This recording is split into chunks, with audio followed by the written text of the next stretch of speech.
Hello. ये video part 2 होने वाला है गवर्नर जनरल से वायसराय सीरीज में। पार्ट 1 में हमने ऑलरेडी डलहौजी तक कवर कर लिया हुआ है। यहाँ पे हम कैनिंग से स्टार्ट करेंगे। कैनिंग फर्स्ट को वायसराय है। 1857 के रिवॉल्ट के बाद 1858 वाले गवर्नर गुड गवर्नमेंट एक्ट के बाद गवर्नर जनरल ऑफ इंडिया की टर्मिनोलॉजी को बना दिया जाएगा वायसराय। और ईस्ट इंडिया कंपनी से पावर को ट्रांसफ़र किया जाएगा क्राउन को, ब्रिटिश क्राउन। यहाँ पे कैनन का फर्स्ट टाइम पीरियड होगा 1856 से 1857 और सेकंड टाइम पीरियड होगा 1858 से 1862। यहाँ पे वो first last governor general of India रहेगा और फर्स्ट वायसराय रहेगा। एक ही टाइम पीरियड के देख लेते हैं इन्होंने क्या क्या किया। यूनिवर्सिटीज बनाई जाती है कलकत्ता, मद्रास, बॉम्बे 1857 में। इसी ने रिवोल्ट ऑफ 1857 को पूरी तरह से देखा और सप्रेस किया। विडो मैरिज एक्ट का इंपॉर्टेंट कंट्रीब्यूशन ईश्वर चंद्र विद्यासागर का है। इसको ड्राफ्ट किए थे डलहौजी, बट फाइनली पास होता है कैनिन के टाइम पीरियड में। डॉक्ट्रिन ऑफ लैप्स, इसको पूरी तरह से विड्रॉन किया जाएगा 1859 में। कैनिन ही करेगा। 1858 के एक्ट के अंडर में एक अलग पोस्ट बनाया जाएगा, इसको बोलते हैं secretary of state of India. Secretary of state of India और वाइसराय दोनों मिलकर एडमिनिस्ट्रेशन देखेंगे पूरे इंडिया में। अभी भी वाइसराय इंपॉर्टेंट रहेगा। और regressive laws CrPC, IPC, Macaulay के अंडर में ये सारे पास होंगे। इनकम टैक्स को एक्सपेरिमेंटल बेसिस पे इंट्रोड्यूस किया जाएगा।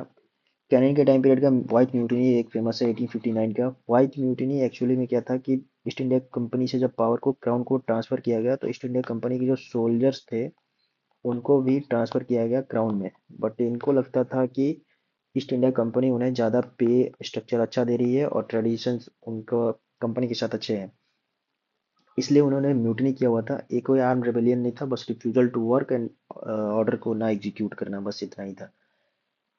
कैनिंग के टाइम पीरियड का इंडियन काउंसिल एक्ट 1861 फेमस है। इसको मैंने मॉडर्न इंडिया एक्ट वीडियो में कवर किया हुआ है। इसके टाइम पीरियड में आर्कोलॉजिकल सर्वे ऑफ इंडिया बनाया जाता है 1861 में। पावर ट्रांसफर होगा। बजट आएगा 1860 में। Formation of Indian civil services. Indigo revolt 1860s का सबसे इम्पोर्टेंट रिवोल्ट इस टाइम पीरियड का। 1857 के बाद सबसे मोस्ट इम्पोर्टेंट ये है। इसके बाद आते हैं एलिगन 1862 से 1863। इनके टाइम पीरियड में वहाबी मूवमेंट स्टार्ट होगा। वहाबी मूवमेंट अरेबिया से आता है। शाह वलीउल्लाह इसके ओरिजिनेटर है। इंडिया में इसको अहमद ऑफ राय बरेली इसको प्रमोट करेंगे। यहाँ पे इनका मकसद होता है दारुल इस्लाम बनाना इंडिया में। और ये पूरी तरह से ब्रिटिश गवर्नमेंट के अगेंस्ट में थे। इस वजह से इनको ब्रिटिश ने इनके वजह से ब्रिटिश ने आईपीसी में सेडिशन वर्ड ऐड किया 1870 में। इनके बाद आते हैं जॉन लॉरेंस 1862 से 1869। Policy of non rigid interference in Afghanistan, इसको फेमसली बोला जाता है policy of masterly inactivity Afghanistan के कॉन्टेक्स्ट में। ऑकलैंड ने क्योंकि फर्स्ट अफगान वॉर में ब्लंडर किया हुआ था तो इन्होंने डिसाइड किया कि none interfere in the internal affairs of Afghan and no need to keep British agent. एक स्टोरी आपने सुना होगा, 20,000 सोल्जर गए थे ब्रिटिश के अफगान में, वहां से एक लौट के आया, वो फर्स्ट अफगान वॉर का ही स्टोरी है। हाई कोर्ट बनाए जाते हैं कलकत्ता, मद्रास और बॉम्बे।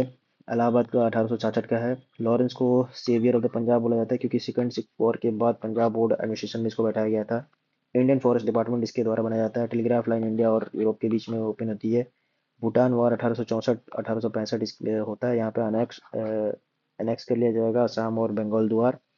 लॉरेंस के टाइम पीरियड में केशव चंद्र सेन लेके आता है टैबरनेकल ऑफ न्यू डिस्पेंसेशन, एक नया चर्च होगा। इसको सोशल रिफॉर्म मूवमेंट वाले चैप्टर में अच्छे से कवर करेंगे, बस यहाँ पे जान लेना है। इसके बाद आता है मायो 1869 से 1872। ये थोड़ा सा ऑथोरिटेरियन टाइप का, कूर टाइप का गवर्नर वाइसरॉय था। यहाँ पे राजकोट कॉलेज बनाया जाएगा, काठियावाड़ में मायो कॉलेज बनाया जाएगा, अजमेर में political training of the Indian princess. Statistical survey of the India यहाँ पे क्रिएट होगा। डिपार्टमेंट ऑफ द एग्रीकल्चर और कॉमर्स क्रिएट होगा। रेलवेज को स्टेट लेवल पे इंट्रोड्यूस किया जाएगा। एकलौता वाइसरॉय है जिसको पठान शेर अली अफरीदी ऑफिस में ही मार डालेगा। फर्स्ट सेंसस 1871 में बनाया जाएगा। इसके बाद फर्स्ट कंप्लीट सेंसस 1881 का होगा। 2027 का जो अभी सेंसस पेंडिंग है, ये 16 सेंसस होने वाला है। अभी तक 15 सेंसस यहाँ से लेके यहाँ तक कवर हो चुके हैं। और ये जो 27 वाला है ये इंडिपेंडेंस के बाद, इस आई एम नॉट कंफर्म, लेकिन 8वां होने वाला है। इसके इसके टाइम पीरियड में फाइनेंशियल डिसेंट्रलाइजेशन स्टार्ट होगा। आईपीसी में सेडिशन टर्म ऐड किया जाएगा वहाबी मूवमेंट को टैकल करने के लिए। फीमेल इंडिफेंटिसाइड प्रिवेंशन एक्ट 1870 में आएगा। Keshav Chandra Sen Indian reform association create करेंगे। इसके बाद आते हैं नॉर्थ ब्रूक 1872 से 1876, प्रिंस वेल्स इंडिया में आएगा। सबसे इंपॉर्टेंट है इसके टाइम पीरियड का कुका मूवमेंट पंजाब में, सोशल रिफॉर्म में इसको भी कवर करेंगे। इनके बाद आते हैं लिप्टन 1876 से 1880, कू टाइप का गवर्नर था, ऑथोरिटेरियन। बहुत सारे इवेंट होते हैं इसके टाइम पीरियड में। फेमेन 1876 से 78 इसका सबसे फेमस है, सारे इंडिया में ही पूरा फेमेन फैला रहेगा और इसलिए फेमेन कमीशन एक लेके आएंगे स्टार्ची 1878 का। इनके टाइम पीरियड में रॉयल टाइटल्स पास होगा ब्रिटिश पार्लियामेंट द्वारा। क्वीन विक्टोरिया को टाइटल मिलेगा कैसरे हिंद, queen empress of the India. इस टाइटल को शो ऑफ और डिस्प्ले करने के लिए लिटन इंडिया में ग्रैंड डिस्प्ले करेगा दिल्ली दरबार लगा के। दिल्ली दरबार 1 जनवरी 1877 को लगेगा। विक्टोरिया को एम्प्रेस ऑफ द इंडिया दिखाया जाएगा। एक्चुअली में इंडिया में 3 दिल्ली दरबार हुए हैं। फर्स्ट तो ये 77, उसके बाद 1903, 1911। लिप्टन थोड़ा सा ऑथोरिटेरियन होने की वजह से ये रिग्रेसिव एक्ट्स पास करेगा। वर्नाकुलर प्रेस एक्ट और आर्म्स एक्ट, जहाँ पे इंडियंस को लाइसेंस लेना मैंडेटरी कर देगा। इंडियन लैंग्वेजेस के जितने भी न्यूज़पेपर थे उनको डीएम सिक्योरिटी मनी मांग सकता है, डिमांड कर सकता है, प्रेस जब्त कर सकता है अगर कोई आर्टिकल एंटी गवर्नमेंट होगा। ऐसे सारे प्रिंसिपल इंग्लिश लैंग्वेज वाले न्यूज़पेपर पे लागू नहीं होते थे। इसमें एक स्टोरी फेमस है कि एबीवीपी ने अपने राते राते अपना नाम चेंज कर लिया था। अमृत भारत पत्रिका को इंग्लिश में पूरा कन्वर्ट कर दिया रात रात। इसके बाद एक हमने जो फर्स्ट पार्ट में देखा था relation between British east India company and princely states कैसे कैसे ग्रो होते हैं, उसी पॉलिसीज में एक पॉलिसी आता है, पॉलिसी ऑफ प्राउड रिजर्व। ये लिटन के पॉलिसी है। इसने मान के रखा था साइंटिफिक फ्रंटियर्स तक इंडियन एम्पायर को एक्सटेंड करना है और स्फीयर ऑफ इन्फ्लुएंस को कंट्रोल करके रखना है। और इसी की वजह से सेकेंड अफगान वॉर हुआ। सेकेंड अफगान वॉर में शेर अली मोहम्मद के बेटा मोहम्मद याकूब खान ने ट्रीटी ऑफ गंडमार्क साइन करता है 1879 में, ताकि ब्रिटिश इन्वेजन को लिमिट किया जा सके। इसको ग्रेट गेम्स के कॉन्टेक्स्ट में अच्छे से समझ सकते हैं। लिटन के टाइम पीरियड में मोहम्मद एंग्लो ओरिएंटल कॉलेज बनाया जाएगा 1877 में, अलीगढ़। ये सैयद अहमद खान इसको प्रमोट करेंगे। इसी के टाइम पीरियड में स्टैट्यूटरी सिविल सर्विसेज 1879 आएगा। यहाँ पे कोबोनेटेड और नॉन कोबोनेटेड पोस्ट बनाए जाएंगे। कोबोनेटेड एक्चुअली में था ब्रिटिश के लिए, बट इसमें 1/6 पोस्ट को इंडियन बिग फैमिलीज को भी दिया जाएगा। यहाँ पे एज को रिड्यूस किया जाता था 19 तक, और ये सिस्टम पूरा का पूरा अबॉलिश हो गया 8 साल के बाद ही। इसके बाद आता है रिपन 1880 से 1884। लिटन के अगेंस्ट में ये थोड़ा सा लिबरल था। अच्छा, तो कोई लिबरल है नहीं, सब यहाँ पे लूटने चोरी करने ही आए थे। इसको फादर ऑफ एलएससी बोला जाता है क्योंकि इसने लोकल सेल्फ गवर्नमेंट में काफ़ी इंप्रूवमेंट किया है। म्यूनिसिपल बोर्ड, डिस्ट्रिक्ट बोर्ड, ऐसे सब ये सब प्रमोट करेगा। एक रिजोल्यूशन लेके आएगा एलएसजी का 1882, लक्ष्मीकांत में, इसको आप पढ़ सकते हैं। वर्नाकुलर प्रेस एक्ट इस ये खत्म कर देगा। फर्स्ट फैक्ट्री एक्ट 1881 का लेके आएगा। इसमें लेबर कंडीशन को इम्प्रूव करेगा, रेगुलेट करेगा चाइल्ड लेबर को और चाइल्ड लेबर वर्किंग आवर्स को। फाइनेंशियल डिसेंट्रलाइजेशन कंटिन्यू रहेगा। इसके टाइम पीरियड में एजुकेशन कमीशन एक आता है, विलियम हंटर 1882 का। एजुकेशन कमीशन में अलग ही लिस्ट एक देखेंगे, बट यहाँ पे इसको देख लेना है। गर्ल एजुकेशन इंकरेज करेंगे और training of the female teachers. एपन के टाइम पीरियड का एलवर्ट बिल कंट्रोवर्सी बहुत फेमस है 1883 से 1884। यहाँ पे था कि इंडियन जजेस को अलाउ कर रहे थे इस बिल के अंडर में यूरोपियन कन्विक्ट्स को ट्रायल करने के लिए, but white man of course ऐसा होने नहीं देंगे, तो इसको बाद में विड्रॉ कर लिया गया और पूरा का पूरा कॉन्टेक्ट खत्म हो जाता है, बाद में वो डेड हो जाता है। पेमेंट कोड भी यहाँ पे लेके आएंगे। सिविल सर्विसेज को वापस से ये लोग 21 इंक्रीज कर देंगे। इनके बाद आता है डफरिन। डफरिन भी कूर टाइप का ही था। इसके टाइम पीरियड में इंपॉर्टेंट इवेंट है कांग्रेस का फॉर्मेशन 1885 में। यहाँ पे इंपॉर्टेंट रोल प्ले करेगा एओ ह्यूम, और बॉम्बे में फर्स्ट कांग्रेस की सेशन होगी, इसको प्रिसाइड करेगा डब्ल्यू सी बनर्जी। एक कंट्रोवर्सी फेमस है कि डफरिन और एओ ह्यूम दोनों ने मिलकर जानबूझकर कांग्रेस को फॉर्मेशन कराया ताकि इंडियन नेशनलिस्ट को कंट्रोल किया जा सके और उनके इंटरनल अफेयर्स को, इवेंट्स को अच्छे से मैनेज किया जा सके। यहाँ पे एक वर्ड आता है सेफ्टी वेल्व। कांग्रेस को सेफ्टी वेल्व की तरह ट्रीट कर रहे थे ये, ताकि जो प्रेशर बन रहा था इंडियन सोसाइटी में उसको रिलीज किया जा सके। एक पार्टी सिस्टम बना के कांग्रेस वो प्लेटफॉर्म ऐसा बनाया। ऐसा कंट्रोवर्सी है, बट ये अब प्रूव हो चुका है कि ऐसा कुछ था नहीं, ये सब फेक थे। थर्ड बर्मीज वॉर इसका टाइम पीरियड क्या है? एटीचिंग कमीशन इसका टाइम पीरियड क्या है? यहाँ पे कोऑर्डिनेटेड और नॉन कोऑर्डिनेटेड को पूरी तरह से खत्म कर देंगे और वापस से एज लिमिट 23 हो जाएगा। इनके बाद आता है लांसडाउनी 1888 से 1894, सेकेंड फैक्ट्री एक्ट 1891। इसके टाइम पीरियड क्या है? चाइल्ड लेबर की एज को इंक्रीज कर दिया जाएगा 9 साल तक, और फीमेल और इनके चाइल्ड लेबर को वर्किंग आवर को लिमिट किया जाएगा। सिविल सर्विसेज को कैटेगराइज करेंगे इंपीरियल, प्रोविंशियल और सबऑर्डिनेट में। लैंड लाने के टाइम पीरियड में 1892 वाला इंडियन काउंसिल एक्ट आएगा। Number of the Indian representative, इसको हमने ऑलरेडी कवर किया हुआ है मॉडर्न इंडिया एक्ट में। दुरंत कमीशन इसका टाइम पीरियड क्या है? प्रेजेंट में यह दुरंत लाइन अब पाक और अफगानिस्तान के बीच में डिसकंटेंट बना हुआ है।